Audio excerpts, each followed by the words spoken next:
看一看，拉我们来集中隔离，然后像我们站到这也没有人管，然后大家在这聚集，交叉感染。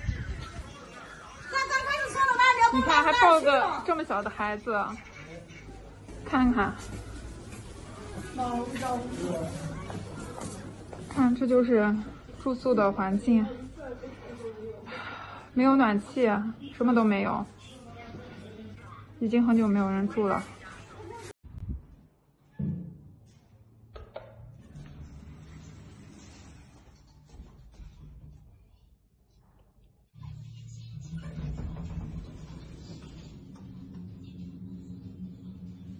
您好，我想问一下，还有没有人管了？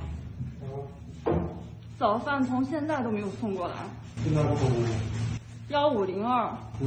还有，我来大姨妈了，也没有卫生巾。我从昨天开始一直打12345的社长热线，然后没有人能处理这个事情，报警也没有人过来接我。然后我从今天早上7点半一觉起来，我来大姨妈了以后，我就开始一直联系你们这个隔离点的人。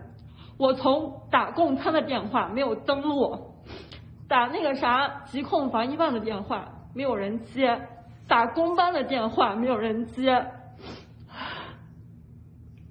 我就想问一下，是没有人管吗？是准备把我们饿死吗？你先上组上，这区域这个联系着，联系你的房间。而且为什么公班的电话没有人接？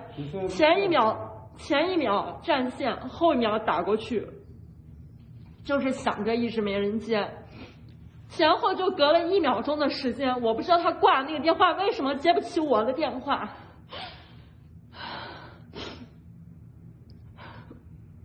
我现在就想问一下，我们这个早饭能不能送过来？我来大姨妈没有卫生巾这个事情能不能解决？如果解决不了，就让我回家，我家有卫生巾。你先上，人家正送餐呢，你先上他回房间等，他马上就送过来。那我想问一下，卫生巾这个东西能不能解决？我们也不是买不成，我们也出不去啊。那所以呢？那所以我就要血流成河吗？我打了110，110说这个事情必须要让我跟你们沟通，让你们给我解决。